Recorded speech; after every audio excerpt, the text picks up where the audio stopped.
Hey everybody, it's Dave from Military to Millionaire. I'm here with Elizabeth Colegrove. So Elizabeth and I actually talked at FinCon back about a month and a half ago, and I'm a knucklehead. So I filmed I did 4 videos, and then I did a guest interview with someone else, all in the YouTube booth there. And of the 5 videos that I was editing, at one point I was editing one and I was going to save it to the desktop, and there wasn't enough space on the desktop, so I deleted some of the other videos. And I'd already erased him from the SD card. I tried every recovery service I could find, but she and I are now chatting again because I obviously could not save our conversation. So I just felt like that was for, as she said, the sake of authenticity, I should preface this that way. So Elizabeth, why don't you? So Elizabeth, for those of you who don't know, she runs the Reluctant Landlords group on Facebook, which is huge. So that should put into perspective how involved she is in the real estate world. So tell us a little bit about yourself, your story, and let's get going. Hi, my name is Elizabeth Colegrove, and I started this almost 7 years ago because my husband is also active duty. Yep. And as hard as this might sound, not everyone loves to hire military spouses. And so after a few interesting experiences, we'll just leave it at that, I decided that I wanted to take things in my own hands and not get denied leave because I was, paying back for getting hired in the first place and some other stuff. So I started and owned real estate. We bought our first property in 2011. It's now 2018 and we have 10 property and we manage another 5 for family. Some people buy shoes when their husband deploys. I buy houses, bad mix. And we built this, and I built this because I wanted to have a company that I could run and do while still being a mom. And I'm a proud mom to a 7-year-old who's thankfully sleeping right now. So yay! But it's awesome. And what I am big on is, as a female and as a mom and doing all this, I have much different experiences, like a vendor who told me that I was hormonal and pregnant, and that is why I was yelling at him for poor workmanship. So oh yeah, it went over real well. He is no longer with us. I mean, if you were hormonal and pregnant, it might not have helped the situation, but I'm sure that's not the only reason that you were yelling at him. Well, molding has 4 sides. There's 3 sides, the top, the sides, and the bottom. And there's 3 that shows, and we only paint one of them. We're going to have a conversation. Yeah. All my windows up, we're going to have a conversation. Just a few little things. And yep. No one realizes when my husband and I got started, we did all the work ourselves. And so, now I have a cute little 7-month-old bubbling on my side, and I look like I'm 22. I'm not, by the way. I know what I'm doing. We did it. So yeah, it was good times. So that's me. So I like sharing my actual adventures. We're going to be talking about one of them today. Oh. So it's really important to me to share what we learned, because as everyone says in my group, I'm brilliant. What they don't realize is I've already screwed it up 3 times and had the lawyer bail me out. So I'm happy to share. So that's who I am. That's what I bring to the table. And, for me, it's really about, sharing and doing this, because as FinCom, where money meets media, it's not a competition. It's all about helping each other. And you and I are the same way. We love to share what we learn. So hopefully you don't have to learn our hard way.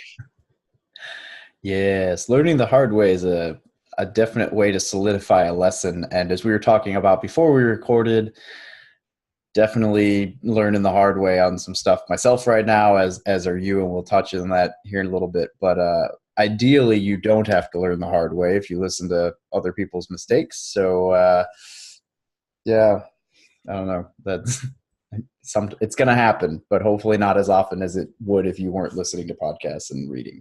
So all right, so you got started in real estate, and from what I recall, most of your stuff now is short-term Airbnbs, right? We're about 50-50. I think if we go to 100%, my husband might kill me. They're a lot of work. Yeah, they're much more stressful, but they bring a lot more to the table financially if you can get the systems in place. So we've worked out that my rule, so my background, sorry, I forgot to tell you this. Yeah. My background is also finance accounting with an MBA. So like I'm an analyst by trade. I used to be in manufacturing before my husband made me go look for a second alternate because we never got stationed near manufacturing. So for me, I'm all about the numbers and finance numbers and accounting numbers, not an accountant. I don't care about the cents. I care about the dollars. Yep. Whoops. So for me, what I care about is what's the big picture. And so for vacation rentals, we like to make 4 or 5 times what we would make in a traditional rental. So if a traditional rental is going to clear 500, we want to clear at least 2,000 to 3,000 because it is literally that much work. Only it's not 4 times more work, it's 10 times more work. So if you're following Reluctant Landlord tonight, for example, on their way home from a party at the Squadron, I got a text that my dishwasher was leaking. And I was like, my dishwasher is leaking. Well, 30 minutes out, they're not going to do anything. It's a Saturday afternoon. So I'm like, okay, use your towels. Oh, wait, the towels that they're using for themselves, right? So it's like, use those towels and I will bring you fresh ones when I come check on it. Well, come to find out, when I show up, there's a picture of me with my stack of towels as I'm walking up because I had to go drop my kid off at home. Dropping off more towels, and come to find out that there is a clog in the appliance and we are getting it cleaned out tomorrow during turnover. So they're just not using half the sink because the sink is leaking into the dishwasher, which is now leaking all over my hardwood floors. This is stuff that you don't deal with traditional rentals because they fix their clogs and they usually don't closet to begin with. And if they do, you certainly aren't bringing them fresh white towels because they use them all to solve the clog. They're washing them themselves and calling it a day, right? Yep. So I love vacation rentals. The money is fantastic, but the stress is also there. I think it's what makes me such a chill person because I'm like, oh, you're not burning my house down, we're good. So it's just what you're looking for. Yeah. And I don't really have any experience personally with Airbnbs yet or short-term rentals just because Hawaii's laws they're extremely profitable here as well, but Hawaii wants to maintain all of the Airbnbs in like the Waikiki area. Like they don't want to ruin the hotel business. So they're very, very, very strict on who can use Airbnbs and who can't. In fact, a lot of people it's like a $16,000 fine here if you get caught using them when you're not zoned properly. So it's never been worth it for me to buy a property here and do that. And then obviously I live in Hawaii right now and all my properties in Missouri. So the idea of Airbnb and just saying like, hey, property manager who is amazing and I don't want to overwhelm, can you run this as an Airbnb and be there every day? It's just not something that I want to be dealing with. So we got started the day we moved to Washington, 1,000 miles away. Not that I recommend. Did I mention do as I say, not as I do? So we got started the day after we left because my husband wanted to live on a boat. And I thought a boat would be cheaper. Long story short, it's not. But you've heard the story. I have a Master Guns who just retired. So Master Guns Weichert, if you Dean, if you're listening to this, I'm quoting you. I always wanted a boat, and I was convinced I was going to buy one, and then I was convinced I was going to buy his, and he informed me that there are 2 things that you need a lot of if you're going to own a boat, and that's time and money. And if you don't have a crap load of time and an enormous amount of money, don't buy a boat because it's going to waste both of them. And I mean, the guy was a mechanical genius with vehicles and spent a lot of time working on his boat. And I mean, he spent a lot of time out in his boat and loved it. But I don't, I've always thought it'd be cool to live in one, but I don't think my wife would let me. I did. Well, different story. But so we decided the day we left, I refused to pay for storage for all of our stuff. And we knew it would be a short term before we came back. Sure enough, 18 months later and not 36 as promised, we were on our way back to Lemoore, California, which is 4 hours away from a body of water. So, yeah. And no, I was never going to do stilts that was offered. Yeah. So we decided to rent our house out first. I'd always wanted to try our vacation rentals, Airbnb. And so we literally, the day we left, as we were driving up I-5, my cleaning lady, the first of 5, put the house on, like got it all cleaned up after we left, and it went on the market. We've learned so much. It is so doable. We didn't have a property manager. I did all of the stuff, and then we had like a handyman go by. But the reality was, I would say we lost about 20% of potential. So I like being close, because the reality is I still have a great handyman, and I still have a great cleaner, and I still have all that stuff. And like, yes, I do use them. Like, we were in Fresno and the lady couldn't get in the front door. And so I had to pay my cleaning lady to go show her how to open up the lock. Really hard, you flip it. But like, it's the little stuff. But the money is there. And so what I have learned by going to all of these conferences is, you know, when you're in real estate, you got 2 types of real estate.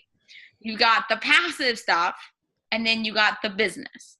You got to make money somehow. And the question is, how do you want to make it? So my passive stuff is great. I talk to them, well, minus the upcoming story. I talk to them once a year, maybe. Usually I just make sure, like, oh, cozy, the money came in, check, check, check. No problems.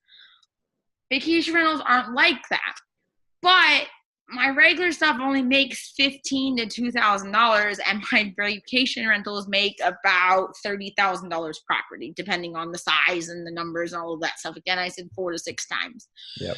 So how do you want to make your money? We make our money through I make my money through vacation rentals, and then my real estate is my passive.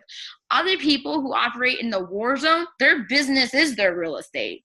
They have 25 houses, but they're always answering questions, doing stuff, fixing things, looking at 25 bullet holes through their front door. I mean, they have all of that. Managing and living the dream. Exactly. So the question, if you're asking yourself how to proceed, is how do you want to make your money?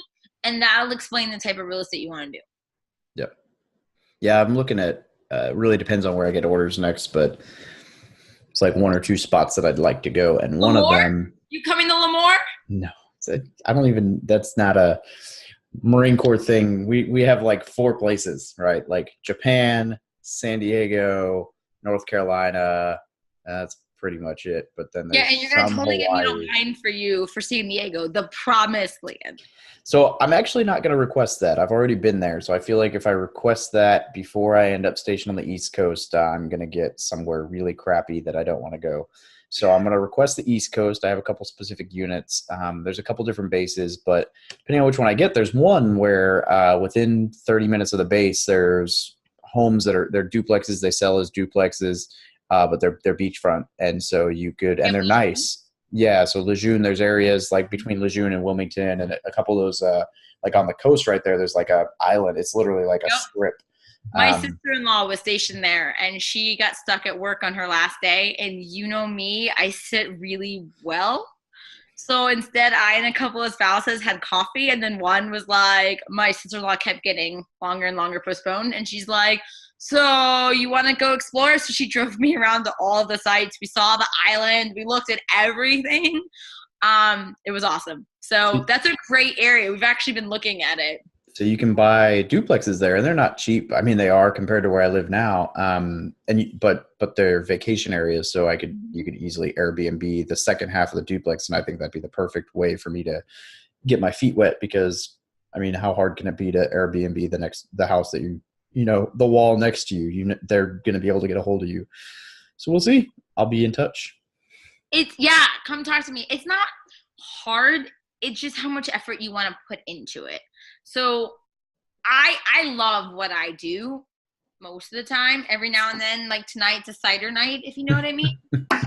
But the key that you have to ask yourself again is like, how do you want to make your money? Like tonight, I was literally the maid. I have an MBA, and I am literally getting like soapy water all over my outfit that I just wore to a party because I dropped my child off with my husband and was like, I'll be back.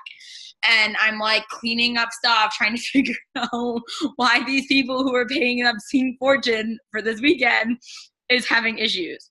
So you're just never off. Like it's not something you can schedule. You don't work 8 to 3.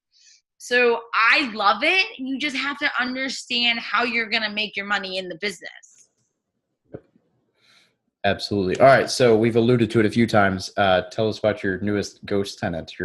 I saw this on Facebook right before we got on the video chat.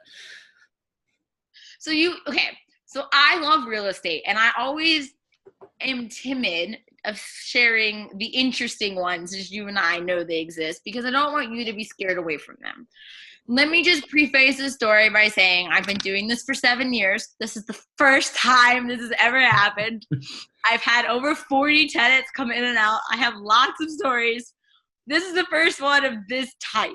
So just because you heard my story doesn't mean it's gonna happen. I mean, it could. Murphy loves it. But like I told my people when I did my walkthrough and we were talking about the house and the damage and all the issues, if you get into a car accident, you're not going to never get in another car again. So like, don't let these stories make you scared of getting tried. Yep. That being said, let me tell you about my ghost tenant. So he was a special case. If you pay me the right amount of money for the right situation, I'm willing to take on additional risk. It's just the way I've been.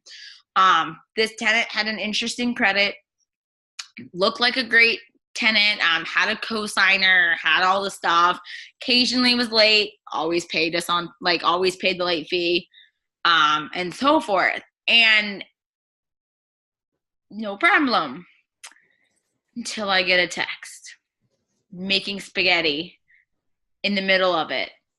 Husband goes, "Why are you looking like that?" "I'm out. Sorry. Choose.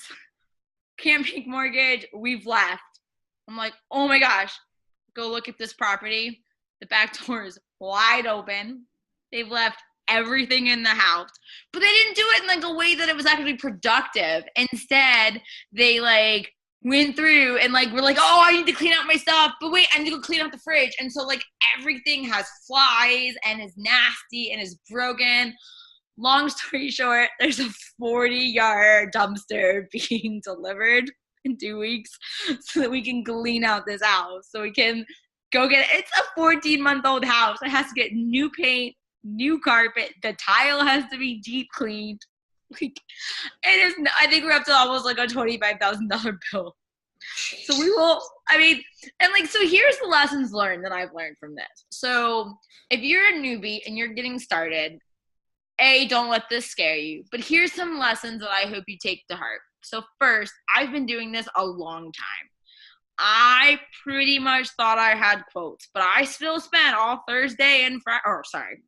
Friday and today getting quotes from everybody, meeting the contractors. And by the way, I try really hard to only work 2 to 3 days a week, and Thursday, Friday are kind of my days off with my baby. I don't have daycare set up. Like, it's my days with my baby.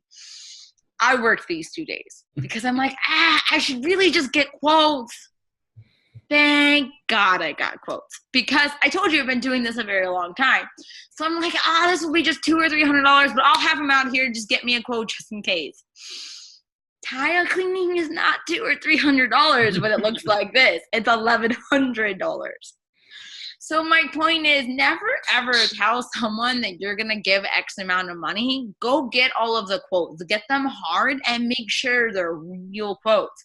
Because the last thing you want is to send this letter of demand, because you only have so many days. In California, it's 21.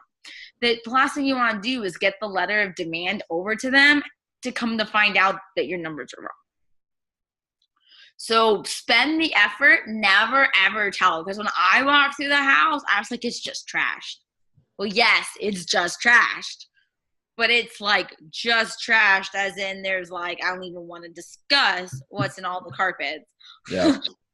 There's a stripper pole decoration in one of the rooms. Oh, if you watch the video, it's quite impressive. I have not watched it yet. I'm sure that I will now. Yes, it's a stripper video. I mean, it's like it's all you can do Is is this smile. guy a Marine? No, I'm just kidding. No, no, it was not. But the point though is like make sure that you get all your quotes. Make sure you take the time to look at everything. And if you don't know something, ask. So funny story, I've never had to use a trash out bin before. Had to call and find out who to get a roll top. Luckily, I live in the country and we have to pay for our own trash. So I called my trash. And when I mean in the country, I live a mile over the city limit. So it was fine. So I called them and they're like, oh, you need a roll top. And I'm like, I need a roll top. Sure. Sure. So they're like, you need a 30, 20, 30, 40, 50. I'm like, okay, so let's discuss price. So this is a 20 and a 50 was like $75. But if you underestimate how much you need, you have to pay that whole amount all over again. So like if you need a dump and you bought like the 20, it's not like $100 dump it. It's $450. So I'm like, okay, I need a 50-yard dump. Cool. No idea how big this is. Come to find out, it's like 22 feet long and like 6 feet tall. I'll take pictures. Yeah. So I'm like, code enforcement. Do I need to do anything with this? Because we've already met the code enforcement in town. They're like, you need an encroachment permit. I'm like, I need an encroachment permit. So I like my baby girl and I go find the encroachment office. Come to find out, they didn't want to improve a dumpster. I'm like, whoa, whoa, whoa. You don't want all of this on the sidewalk because you guys won't pick it up. So how do we want to proceed? So the point of this story is no matter how many times you've been in this business, every situation is different. So please go in with a smile on your face, no matter how much fun your day is. Did I mention the cider? That you got to go in with a smile. Like, people will help you. They got me special permission for a dumpster. They did not give me what I want. I only got a 40-yard. I think you'll probably be okay. Those are pretty big. I think I'll be fine too. I'm debating about going down to a 30, but that's not the point of the story. But my point is, like, I went in and I was smiling and I was happy and they were helping me and I got my permit, and like I thought for a minute they only gave me 3 days. They ended up giving me 12 days to get my dumpster. So like, work with people, ask questions. I know sometimes in our industry we're very big on like, don't ask, get yelled at. But make sure that you to ask for forgiveness than permission. Yeah. Yes. Yeah, just a little bit. And I understand that. And it's a love-hate relationship. Yeah. But you really do need to ask, because by asking the questions, I now know to get a permit. I got the permit. We're all good to go. And when the neighbors hate me, well, I got my permit. Yep. You're good. So make sure you do all of this and make sure you ask questions and that you smile. Like, yes, this trashed out house has been interesting, but I have learned just so much. Like, they removed the little door stops on every single door, and I found them in the drawer. That. Like, and I was like, what the hell? Come to find out, I guess 2-year-olds can eat them. So for my own baby girl, when I'm proofing, I need to go remove them all out of my house and go put these stickers behind the door stops. So you will learn something. Like, we both have been doing this for many, many years. We've seen a lot. But you know what? What I hope you take from this is, at the end of the day, this lets me stay home with my baby girl. And when my husband gets some random Wednesday off, I do too, as long as they answer my phone. So I guess I don't, but I do because I do it from anywhere. There's no tush time, as I like to call it. So what I like from this, though, is that as terrible as the situation is, there were some signs that there might be something wrong, right? Like you said, the guy had money, but he had terrible credit. So probably would have been like some issue in theory had you tried to run like a traditional background check, like some property managers would have. Yeah. And a lot of property managers would have just cut it right then. But what you did and what covered you is that you took, like you said, a little bit extra, but you also got them to get a co-signer. And I think that is awesome, because you're going to end up getting, and I'll let you tell who the co-signer is, but you were telling me about it earlier. And I think the way you went around doing it, as stressful as this is going to work out in your favor, because you're going to get all your money back. Because you know that this co-signer is going to come through. So let you. Yeah, I mean, I found someone with some skin in the game. We'll see if he truly has some. You know, I took a lot of risks with this guy. He was the exemplary on why you don't want someone with bad credit, a lot of cash, but can't save anything to his name. Yeah. But what I hope you learn from this story is, yes, in this one case, we did lose. Come talk to me in 3 or 4 weeks so we can see if we really did. Yeah. But we took a chance. We got some backup, some skin in the game. We had a double security deposit, which honestly doesn't mean a whole lot today, but that we got a double security deposit. We got a cosigner. We have a new house. We have our vendors, and like we're still smiling. And what you need to learn is when you see jaded us who say we don't do that, there's a reason why a lot of people, like you said, an experienced property manager wouldn't take that person on. Luckily they didn't have pets, good or bad. But Doesn't sound like they needed one for what they did to the carpet. they didn't need that. They didn't need it.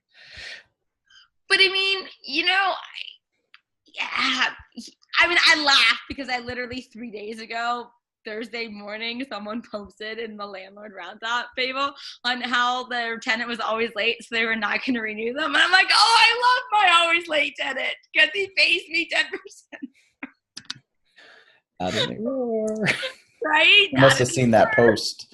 But let me give you a similar stuff really quickly. 2 years ago, we had a P tenant. It was a corporate tenant who put one of their people in, and their tenant never let their 3 dogs outside in 13 months. I'll let you imagine the home. Yeah. It was bad.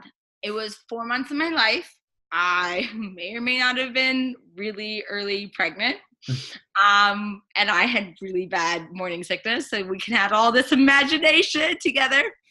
But I got a brand new house out of it because they had to pay for the carpet and the paint and all of that because I had a really kick-ass lease that it's not depreciation, it's replacement value. So they had to replace everything because it was a furnished rental. Everything. Yep, that's awesome. I got a brand new house out of it. Yes, it was 3 months. Yes, I got to use my MBA because I had record after record after record and was able to prove, and I won against an insurance lawyer. Like I had my backup. But I got a brand new house out of it. There is always a positive to every negative story, whatever it is. You need to look for it.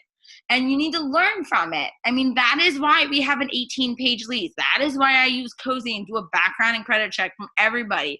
I don't care how bad you say your credit is. I want to see it before we'll even talk.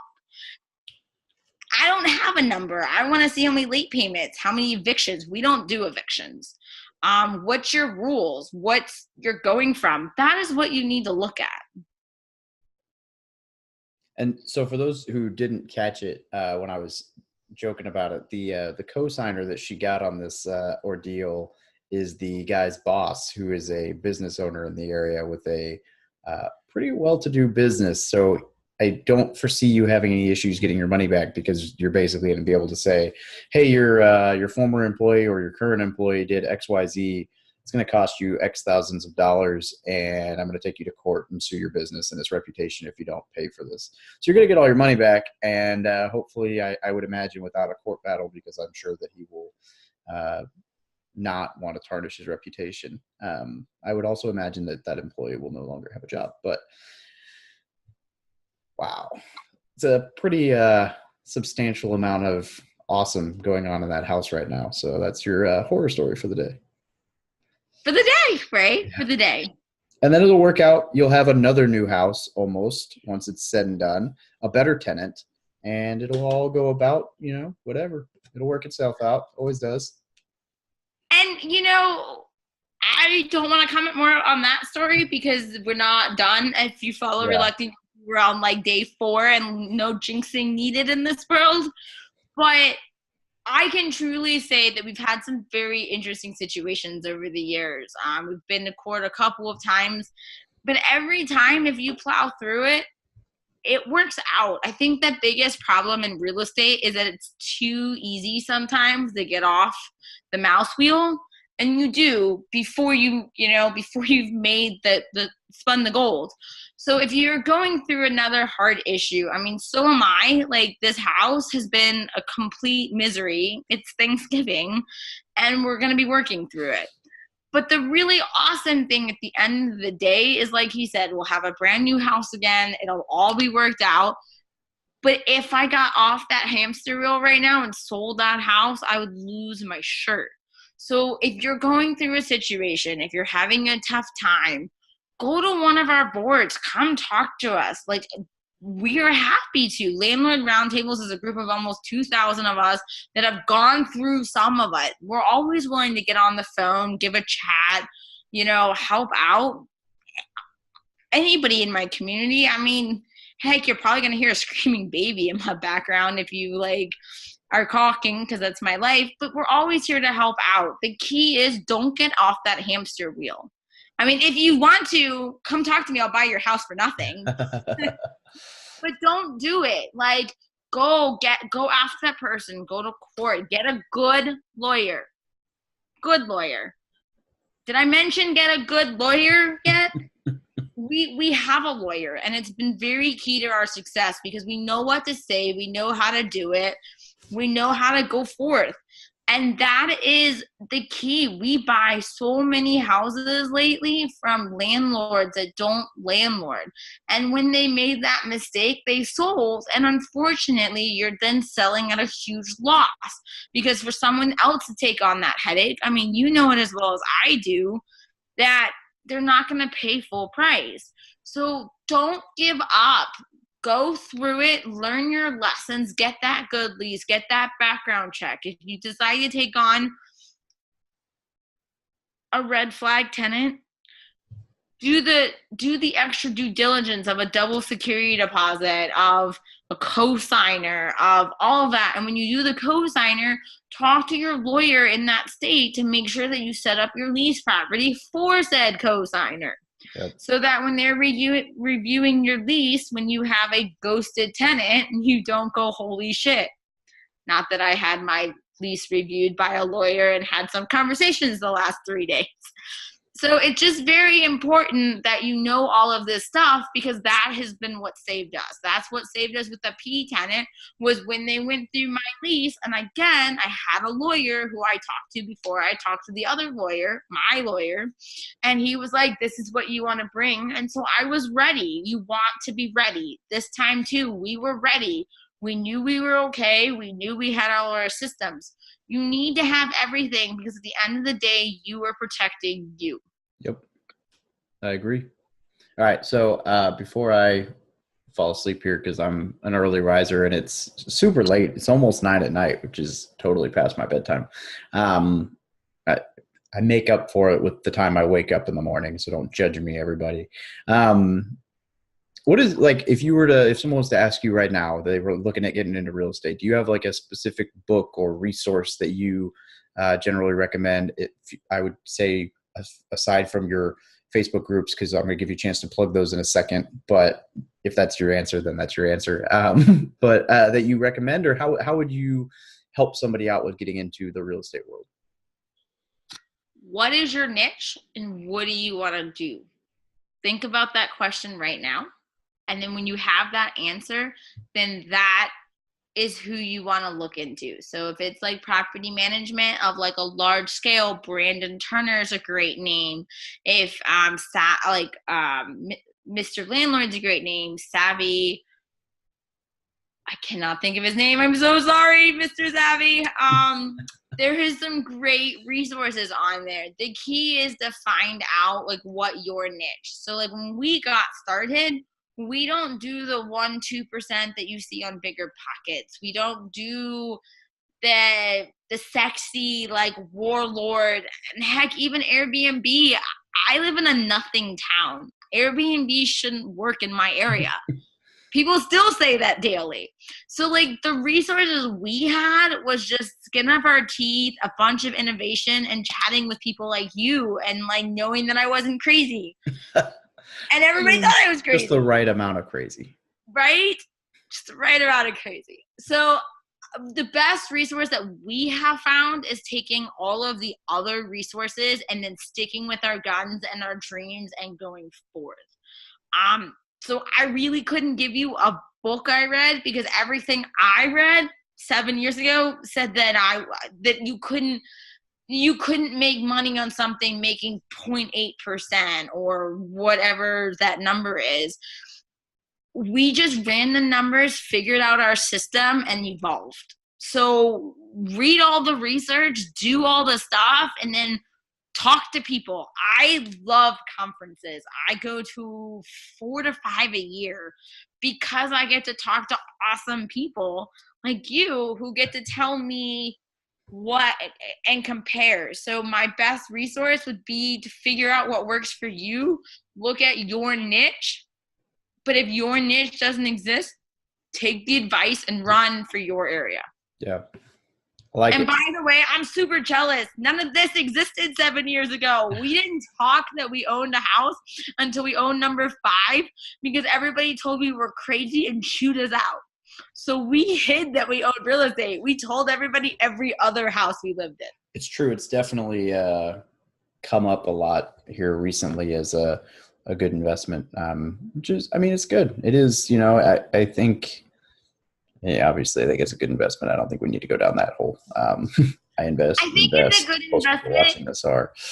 Well, I would like to interject. I think sometimes it's a bad investment. I think as being active duty, we can get this desire to own something. I mean, you own a home, but yet you rent right now, correct, in Hawaii? Yeah, I own a decent amount of stuff now. But you yeah, don't. But you're not living. Yeah, live on base. The property value out here, you could never. I don't want to say never. There are very, very few that I know of that have done it very successfully, but the vast majority, you could not buy a house out here that would actually cash flow. And for me to do that would have involved at least a 45-minute to an hour commute one way, and then I probably would have cut my cash flow with gas. So. And so my point is, please don't buy just for the sake of buying. Oh, yeah. I think real estate makes an awesome real estate. I mean, I only own how many? Yeah. But we also lived on a boat instead of buying because I couldn't make the numbers work. So don't just buy for the sake of buying. Buy for the sake of the numbers working in your long-term plan. Agreed. Yeah, no, it's all about the numbers. All right, so I am probably getting close to wrapping this up. So obviously there's a Reluctant Landlord, but where else if somebody wanted to reach out, get a hold of you and ask landlordy or Airbnb questions, or just follow up on the ghost house, where would you want to me to direct people? Well, come find us on Landlord Roundtable. I'm really proud of our budding group because it's not just me.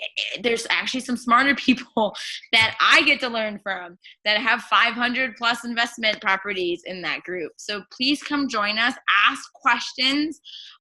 There is nothing that's too stupid in that group except a tenant question. Don't go ask a tenant question. There's a tenant roundtable for that. We are landlords supporting landlords, so come join us.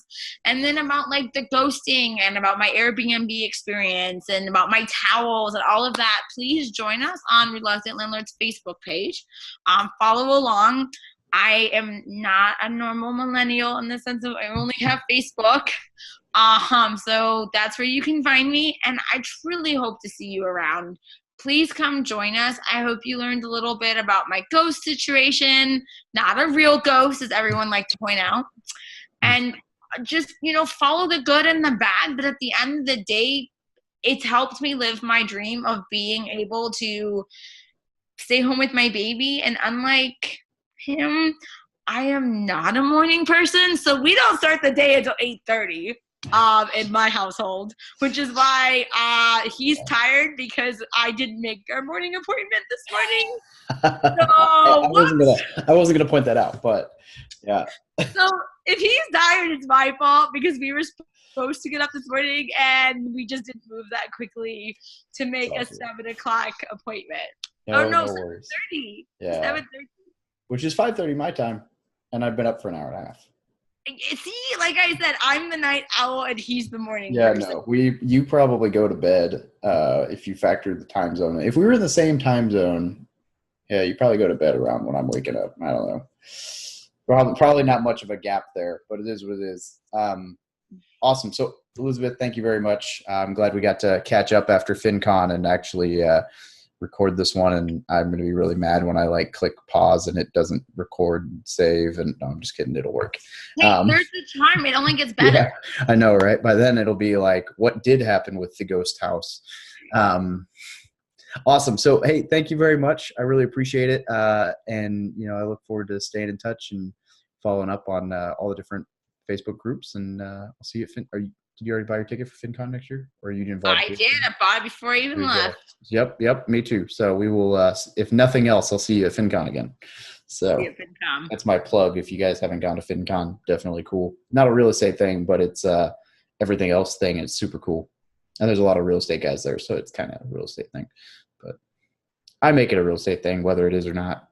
I just hang out with all. We're like I kind of joked with some of the guys that the real estate investor people at FinCon are like the biker gang of the blogger community there. Like at the like Plutus Awards ceremony at the end, we were all like sitting in the back drinking Coronas and stuff while everyone's all serious, and we're like.